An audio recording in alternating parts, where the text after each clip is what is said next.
So after 4 days kaming nawala, ayan, may mga hinog na. Oh, kailangan diligan natin. At yung mga talong ay malalaki na rin. Binaguungan na naman ako bukas nito. Ayan.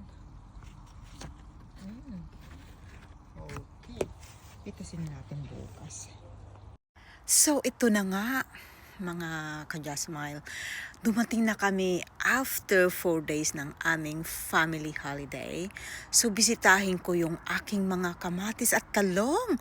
Kung buhay pa ba sila o tara tignan natin. Ito, tanggalin natin yung, kasi nilagyan ko siya ng, pwede na to.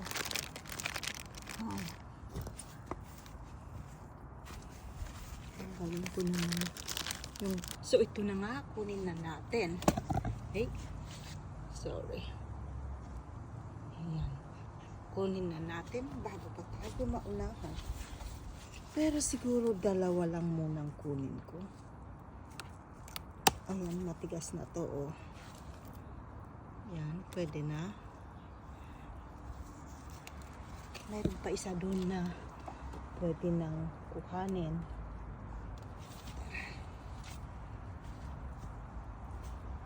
Tara, sandali. Ito, binalot ko ito ng pero maganda, malaki na siya. Ayan. Ayan, oh. Tara, ayan. Dalawang malalaki na yan. Yung iba doon, iwanan ko na lang. Ito, mayroon din. Kunin ko na kaya.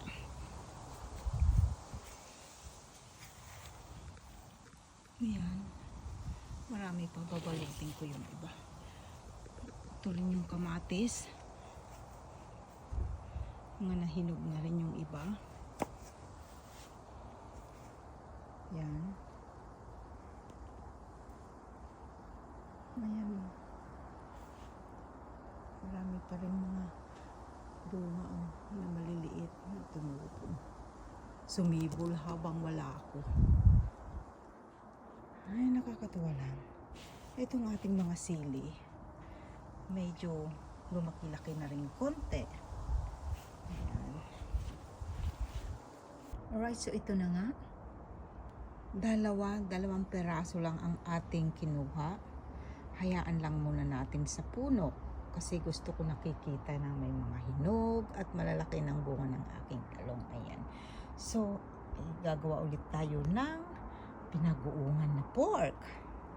So guys, tapos na ako magluto ng hapunan. Ipapakita ko sa inyo kung anong ulam namin. Share natin. Okay. Ayan, so tingnan na natin. Oh. Right, so yan. Wala na kayong niluto kung ano itong niluto ko. Ayan. Right, so kain na tayo. O, sandali lang. Tikman natin. Sarap nito, magmamantika.